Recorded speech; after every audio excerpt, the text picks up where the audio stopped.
Gram కూడా లేని వెండి నాణం మా దేవుడి గదిలో పెడితే మేము ఐశ్వర్యవంతులం అయిపోతామా? నువ్వే దరిద్ర దేవత దోశల్లోంచి పుట్టిందాన్లా ఉన్నావు. నువ్వు ఐశ్వర్యం గురించి మాట్లాడుతున్నావా? నీ స్థానం ఆ దేవుడి పాదాల దగ్గర అనుకున్నాను, కానీ ఇంకా నువ్వు నా చేతుల్లోనే ఉన్నావు. ఇంకెప్పుడు దేవుడి పాదాల దగ్గరికి వెళ్తావో నాకు తెలియదు. ఎందుకంటే మావయ్య గారు చేసిన పెళ్లిని అందరూ గౌరవిస్తున్నారు, కానీ ఆ పెళ్లితో నాకొచ్చిన స్థానాన్ని ఎవరూ గౌరవించడం లేదు.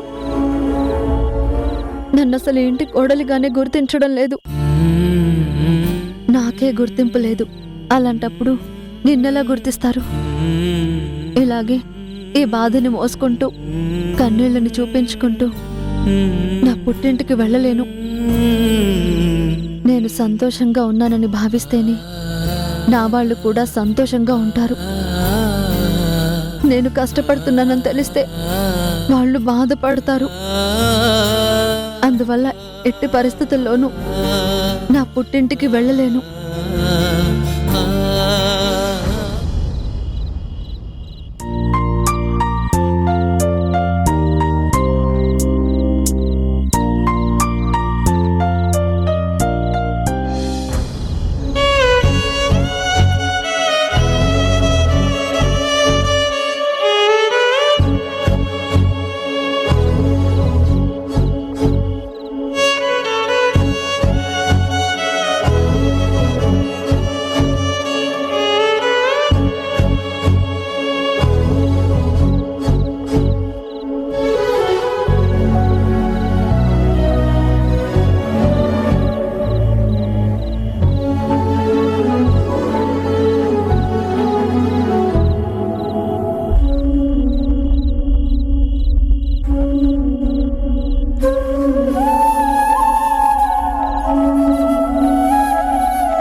ఉషా,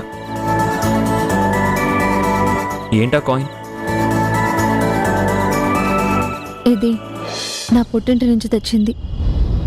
ఇది నా కొంగుముడిలో ఉండగా నేను కార్యానికి వెళ్ళాలి. లేకపోతే ఇది దేవుడి పాదాల దగ్గర ఉండాలి. ఇప్పుడున్న పరిస్థితుల్లో కార్యం గురించి ఆలోచన లేదు, ఆ ఉద్దేశమూ లేదు. అందుకే దేవుడి పాదాల దగ్గర పెడుతున్నాను.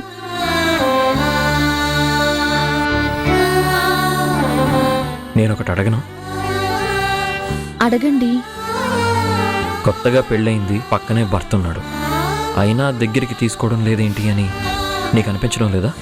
నన్ను దగ్గరికి తీసుకుందాం అనుకున్నా నేను అభిమానంగా మిమ్మల్ని హత్తుకోలేను. ప్రేమగా మీరు కౌగిలించుకుందాం అనుకున్నా అంతే ప్రేమని నేను మీ మీద కురిపించలేను. అలా అని ఆ ప్రేమ చూపిస్తున్నట్టు నటించను లేను. ఎందుకంటే ప్రతి ఆడపిల్లకి ఉన్నట్టు నాలో ఆశలు కోరికలు ఉన్నాయి. అంతకు మించిన ఆత్మాభిమానం ఉంది. అవమానాలు ఎదుర్కొనే చోట ఆ ఆత్మాభిమానం స్థాయి ఇంకొంచెం పెరుగుతుంది.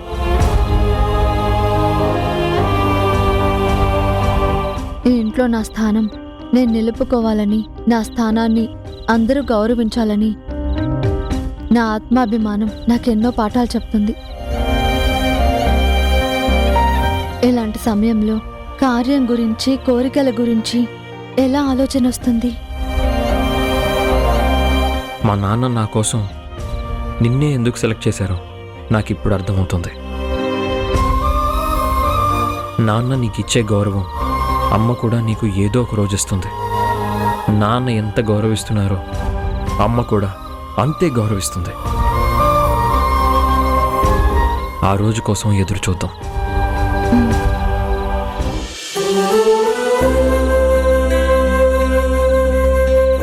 పూజ గదికి చేరే వరకు ఇదే నీ స్థానం.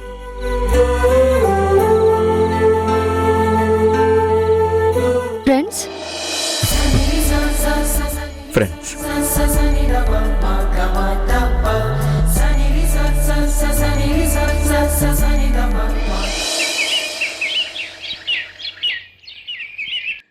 ఈ రోజు మన ఉమెన్స్ క్లబ్ మంత్లీ మీటింగ్ ఉంది. ఇంతవరకు ప్రెసిడెంట్ కిరణ్మయ్ గారు, సెక్రటరీ స్వర్ణ గారు రాలేదు. ఇప్పటికే టైం 10 అయింది. అసలు వస్తారో రారో. ఈవిడ గారి కొడుక్కి ఆవిడ గారి కూతురికి పెళ్లి చేసి పియ్యంకులవుదాం అనుకున్నారు. చివరికి కయ్యాలు పెట్టుకుని విడిపోయారు. నిశ్చితార్థం దశలోనే నీరు కారిపోయింది. పెళ్లి వరకు వెళితే ఏ పానిపట్టు యుద్ధం జరిగేదో. గుడ్ మార్నింగ్ కిరణ్మయ్ గారు.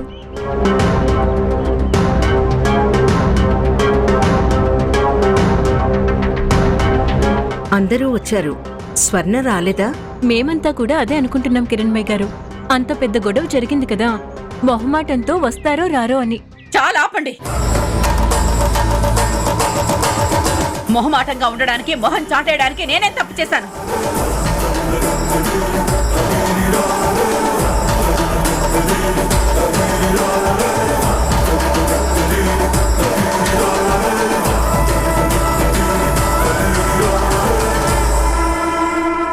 ఆశపడ్డ ప్రతిదీ దొరుకుతుంది అనుకోవద్దు. ఆశపడ్డం వరకే మన చేతిలో ఉంటుంది. ఆ తర్వాత దేవుడి నిర్ణయం. ఏదేవైనా మాటిచ్చి నిలబెట్టుకోలేకపోయాను. నన్ను క్షమించు స్వర్ణ. ఏంటి క్షమించాలా? ఆ క్షమాపణతో ఏం మారుతుంది? కొత్తగా ఏం జరుగుతుంది? ఎవరికి సంతోషం కలుగుతుంది, ఎవరికి దుఃఖం ఆగుతుంది? అదేం స్వర్ణ అలా మాట్లాడుతున్నావు? పిల్లల్ని కలపాలనుకున్నాము, కుదరలేదు. పోనీలే అనుకుంటే సరిపోతుంది కదా. ప్రాణాలు పోతున్నట్టు అంత బాధపడుతున్నావేంటి? అవును, ప్రాణం పొయ్యేంత వరకు వెళ్ళింది. ఏం మాట్లాడుతున్నావు స్వర్ణ? అవును, పెళ్లి జరగలేదనే అవమానంతో, ఫ్రెండ్స్ వెక్కిరించారనే ఉక్రోషంతో నా కూతురు సూసైడ్ అటెంప్ట్ చేసింది.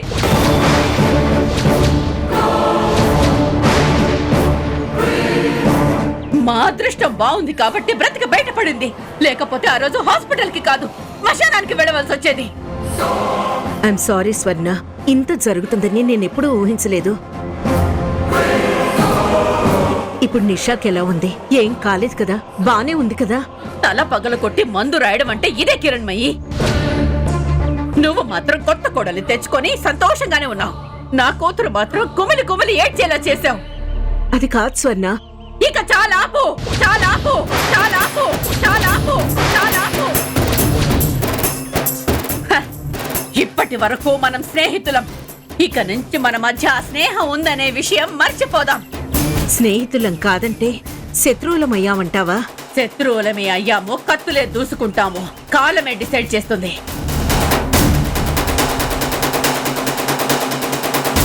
చూడండి, ఈవిడ గారు ప్రెసిడెంట్ గా ఉన్న క్లబ్ లో నేను మెంబర్ గా కానీ ఎలాంటి పదవిలోకి ఉండాలనుకోవడం లేదు. త్వరలో ఎలక్షన్స్ పెట్టండి. ఈ క్లబ్ లో ఉంటే ఆవిడైనా ఉండాలి, లేకపోతే నేనైనా ఉండాలి. ఇది చెప్పడానికే ఇక్కడికి వచ్చాను.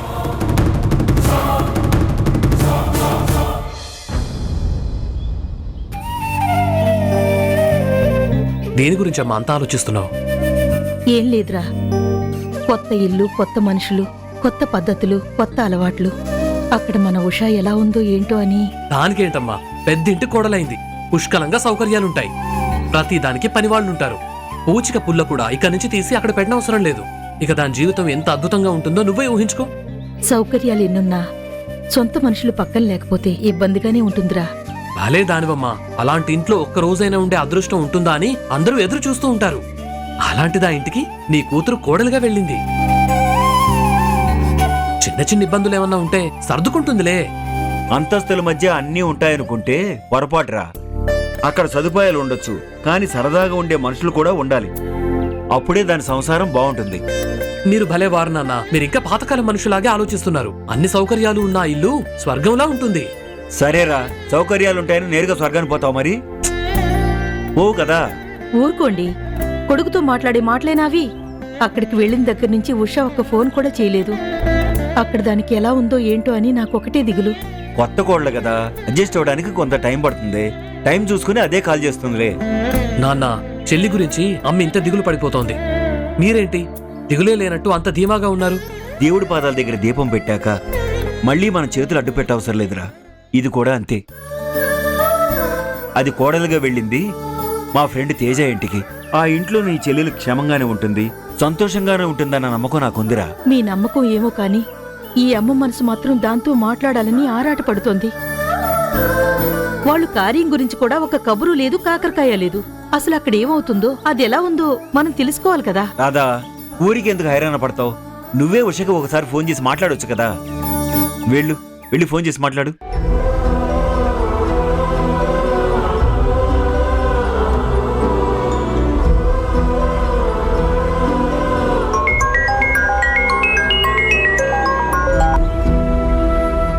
చెప్పమ్మా.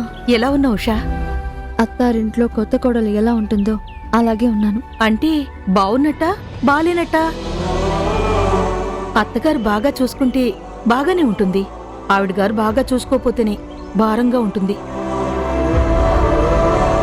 ఇంతకీ మీ అత్తగారు మంచివారే కదా, నిన్ను బానే చూసుకుంటున్నారు కదా?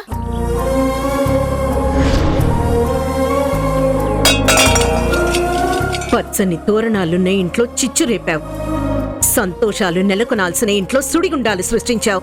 ఆగో, చేపల కోసం గాలాలు వేసినట్టు బంధాల కోసం ఇలాంటి దండాలు పెట్టనవసరం లేదు. కోరి కోరి చేసుకున్నాను కదమ్మా, గారాబంగానే చూసుకుంటున్నారు. పోనీలేవే, వాళ్ళు నిన్నంత గారాబంగా చూసుకుంటే మాక్కూడా గాబరా లేకుండా ఉంటుంది. ఎందుకంటే ఆడపిల్ల పుట్టింట్లో పెరిగిన 20 ఏళ్ల కన్నా మెట్టినింట్లో గడపాల్సిన 60 ఏళ్లే ముఖ్యం.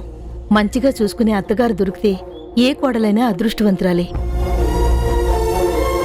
ఏ జన్మలో ఏ పుణ్యం చేసుకున్నావో నిన్నంత బాగా చూసుకునే అత్తగారు దొరికింది.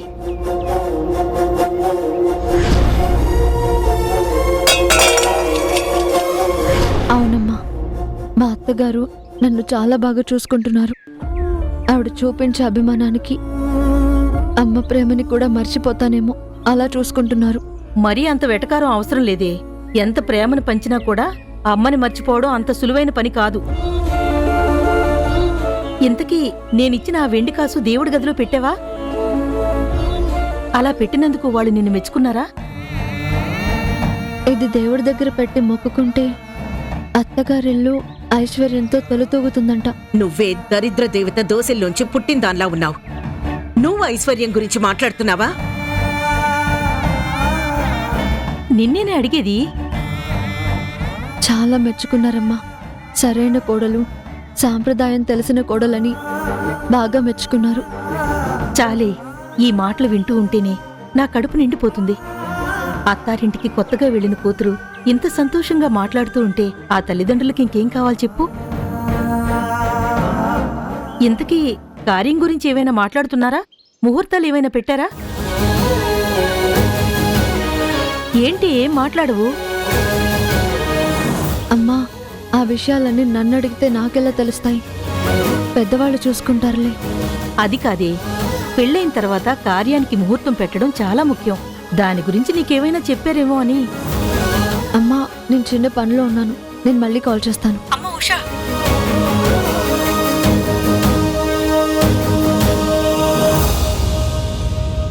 నన్ను క్షమించమ్మా. నేను ఇక్కడ చాలా సంతోషంగా ఉన్నానని మిమ్మల్ని ఒక భ్రమలో ఉంచాల్సి వస్తుంది. నేను ఆనందంగా ఉన్నానని మీకు అబద్ధాలు చెప్పాల్సి వస్తుంది.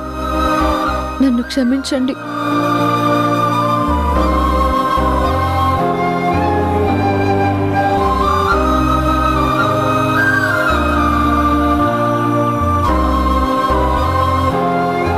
ఉషా,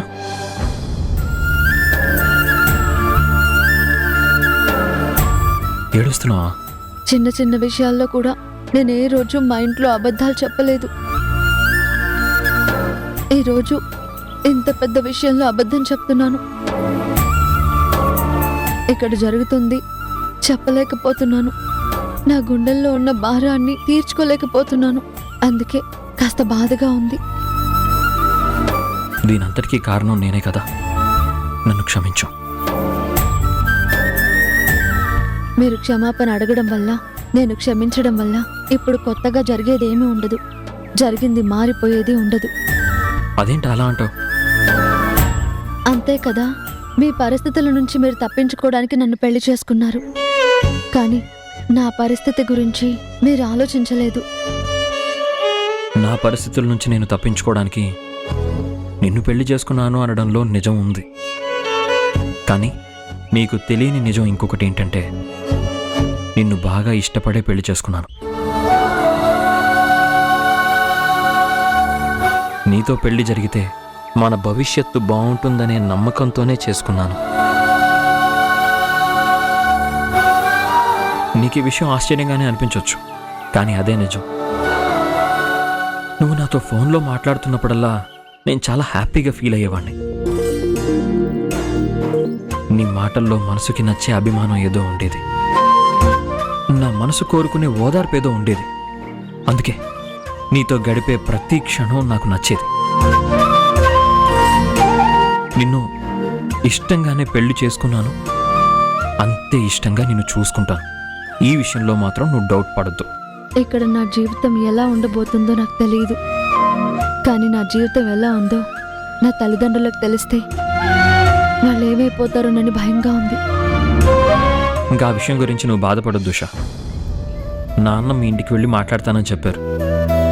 బహుశా వాళ్ళకంతా అర్థమయ్యేలా చెప్తారని అనుకుంటున్నాను. ఇకపై మీ ఇంట్లో నువ్వు అబద్ధాలు చెప్పే అవసరం రాకపోవచ్చు. ఇప్పుడు మావయ్య గారింటికి వెళ్ళి ఇక్కడ విషయాలన్నీ చెప్పేస్తే అమ్మ నాన్న ఏమైపోతారో, ఎంత కంగారు పడతారో, నా జీవితం ఏమైపోతుందోనని వాళ్ళు ఎంత దిగులు పడతారో. అలా జరగకుండా ఉంటే బాగుండు.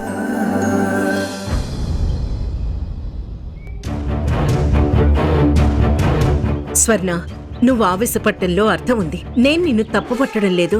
మన స్నేహాన్ని బంధుత్వంగా మార్చుకోవాలని నువ్వెంతగా కోరుకున్నావో నేను అలాగే కోరుకున్నాను. నిషా నా కొడుకుని ఇష్టపడింది. అలాంటి అమ్మాయిని చేసుకుంటే నా కొడుకు జీవితం ఆనందంగా ఉంటుందని ఆశపడ్డాను. కానీ ఇలా జరుగుతుందని నేను ఊహించలేదు. కిరణ్ చేసిన పనికి నేనింకా తేరుకోలేదు. ఇప్పుడు నిషా ఆత్మహత్యా ప్రయత్నం చేసిందంటే తట్టుకోలేకపోతున్నాను. నేను వెంటనే తన్ని కలిసి మాట్లాడాలి. తనకి నేను సర్ది చెప్పాలి. ఇంత జరిగాక నా కూతుర్ని కలిసి ఏం మాట్లాడతావు? ఇప్పుడది నిన్ను చూస్తే తనకి జరిగిన అన్యాయాన్ని తలుచుకొని ఇంకా బాధపడటమే తప్ప ప్రయోజనమేముండదు. అది కాదు స్వర్ణ. నా కోడలిగా చేసుకుంటా అని నిషాకి నేను మాటిచ్చాను. ఇచ్చిన మాట తప్పింది నేను కలిసి క్షమాపణ చెప్తేనైనా నిషాకి కొంచెం బాధ తగ్గుతుందేమోనని నా ఆశ. ఇలా జరుగుతుందని నేను ఊహించలేదు. నేను షాక్ అయ్యాను. నా కూతురికి క్షమాపణ చెప్తానని కబుర్లు బాగానే చెప్తున్నావు. ఇంత జరగడానికి కారణమైన నీ కొడుకుని మాత్రం ఒక్క మాట అనలేదు. ఇంకా నిన్ను నేను ఎలా నమ్మాలి? చూడు కిరణ్మయి, నా కుటుంబానికి తగిలిన గాయం నీ మాటలతో తగ్గదు. అది తగ్గేది నీ కుటుంబానికి ఇంతకు మించి గాయం తగిలినప్పుడే. ఆ రోజు త్వరలోనే వస్తుంది. వచ్చేలా నేనే చేస్తాను. చూస్తూనే ఉండు.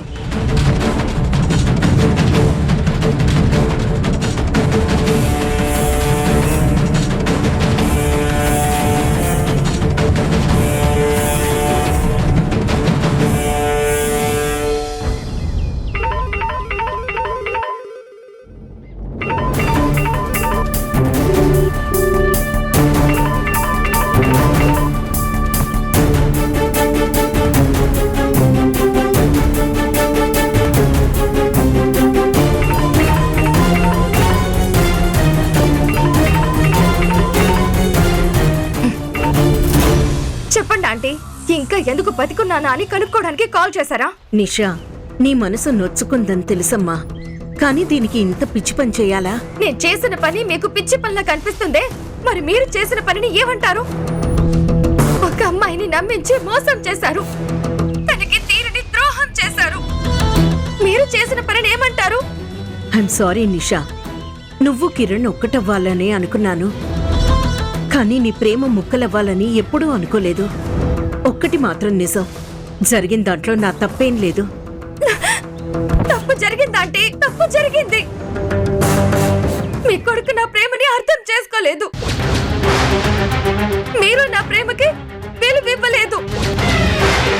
నాకు ఎంత ఆశ కలిగించారో మీ కొడుకును కూడా అంతే అదుపులో పెట్టుకునుంటే ఈ రోజు ఇలాంటి పరిస్థితి వచ్చేది కాదు. నీకు నమ్మకం కలిగించానని ఒప్పుకుంటున్నాను. అందుకే నువ్వు ఈ పరిస్థితిలో ఉన్నావని విని తట్టుకోలేకపోతున్నాను. ఈ విషయంలో తప్పు నాదే. మీరు జాలిగా మాట్లాడినంత మాత్రాన జరిగింది మారిపోతుందా? కిరణ్ తో నా పెళ్లి జరుగుతుందా?